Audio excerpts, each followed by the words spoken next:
नमस्कार, मेरा नाम है विकास और आप देख रहे हैं दिनमान टाइम्स। आज हम आपको बताने वाले हैं एक ऐसी अभिनेत्री के बारे में जिन्होंने अपने काम के दम पे, अपने मासूम चेहरे के दम पे बॉलीवुड पे राज किया है।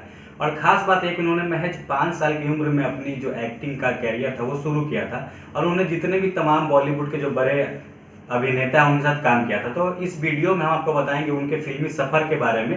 लिखा है तेरी आँखों में किसका अफसाना, लिखा है तेरी आँखों में किसका अफसाना। अभिनेत्री नंदा का जन्म 8 जनवरी 1939 को हुआ था। 75 साल की उम्र में 25 मार्च 2004 को नंदा का निधन हो गया। नंदा अपने दौर की बेहद खूबसूरत और बेहतरीन अभिनेत्री थी। उनके पिता का नाम विनायक दामोदर कर्नाटकी था, जो मराठी फिल्मों के प्रसिद्ध अभिनेता और निर्देशक थे। छोटी उम्र में ही पिता का साया उड़ जाने के बाद नंदा ने महज 5 साल की उम्र में काम करना शुरू कर दिया। उस दौरान वह मुख्य अभिनेत्री की छोटी बहन का किरदार निभाया करती थी। अभिनेत्री नंदा को फिल्म तूफान और दिया में मुख्य अभिनेत्री के तौर पर मौका दिया गया। यह फिल्म भाई बहन के रिश्ते पर आधारित थी। नंदा ने फिल्म जब जब फूल खिले, गुमनाम और प्रेम रोगी जैसी हिट फिल्मों में काम किया।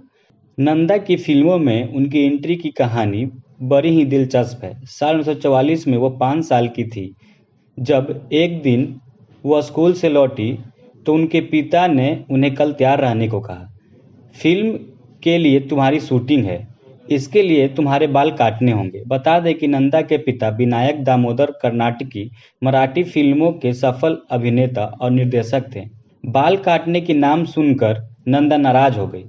उन्होंने कहा, मुझे कोई शूटिंग नहीं करनी।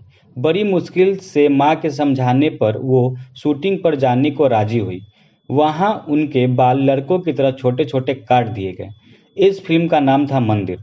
फिल्म मंदिर के निर्देशक उनके पिता विनायक दामोदर ही थे।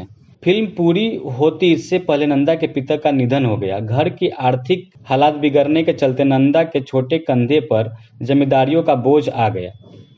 मजबूरी में उन्होंने फिल्मों में काम किया।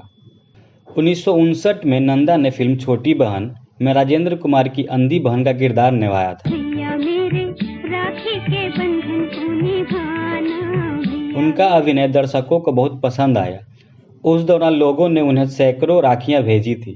इसी साल राजेंद्र कुमार के साथ उनकी फिल्म धूल का फूल सुपरहिट रही। इस फिल्म ने नंदा को बुलंदियों पर पहुंचा दिया। बहन का रोल उनका पीछा छोड़ती ही नहीं। नंदा एक बार फिर से 1960 की फिल्म काला बाजार में देवानंद की बहन बनी। नंदा ने सबसे ज़्यादा 9 फिल्में शशि कपूर के साथ की। उन्होंने उनके साथ 1961 में चार दीवारी और 1962 में मेहंदी लगी मेरे हाथ जैसी फिल्मों में काम किया। कई हिट फिल्में देने के बावजूद नंदा की अभिनय प्रतिभा का सही इस्तेमाल बहुत कम ही किया गया। शायद उनके अभिनय का पारखी निर्देशक उनकी किस्मत में नहीं था।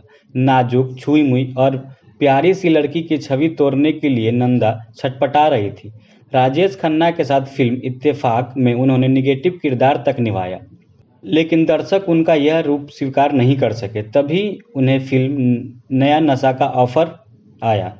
इसमें नंदा ने ड्रग एडिक्ट की भूमिका निभाई, लेकिन फिल्म फ्लॉप हो गई। नंदा को समझ आ गया कि उनके सहज और स्वाभाविक अभिनय को ग्लैमर का रंग देने की कोशिश में उनकी अपनी पहचान ही खत्म हो जाएगी। इसके बाद नंदा ने असलियत, जुर्म, सजा, प्रायश्चित जैसी फिल्मों में काम किया, लेकिन नंदा का समय खत्म हो गया था। इसका एहसास उन्हें भी था, इसीलिए उन्होंने बेहद शालीनता से खुद को पहले पर्दे की चकाचौंध से अलग कर लिया। परिवार की जिम्मेदारियां उठाने में उन्हें अपने बारे में सोचने का कभी मौका नहीं मिला। निर्देशक मनमोहन देसाई से वो बेइंतहा मोहब्बत करती थी। देसाई भी उन्हें चाहते थे, लेकिन बेहद शर्मीली नंदा ने मनमोहन को कभी अपने प्यार का इजहार करने का मौका नहीं दिया और न ही शादी की। मनमोहन की शादी के बाद नंदा तन्हाई और गुमनामी के अंधेरों में खो गई। मनमोहन भी अपनी शादीशुदा जिंदगी में व्यस्त हो गए, लेकिन कुछ समय बाद ही उनकी पत्नी का निधन हो गया। इसके बाद मनमोहन ने फिर से नंदा के नाम मोहब्बत का पैगाम पहुंचाया। नंदा ने उसे कबूल कर लिया। इस दौरान नंदा 52 साल की हो चुकी थी। 1992 में 53 साल की नंदा ने उनसे सगाई कर ली, लेकिन किस्मत को शायद कुछ और ही मंजूर था। सगाई के 2 साल बाद ही मनमोहन देसाई की एक हादसे में मौत हो गई। दोनों कभी एक नहीं हो पाए और नंदा अविवाहित ही रह गई। नंदा की आखिरी फिल्म प्रेम रोग इसमें उन्होंने पद्मिनी कोल्हापुर की मां का किरदार निभाया था।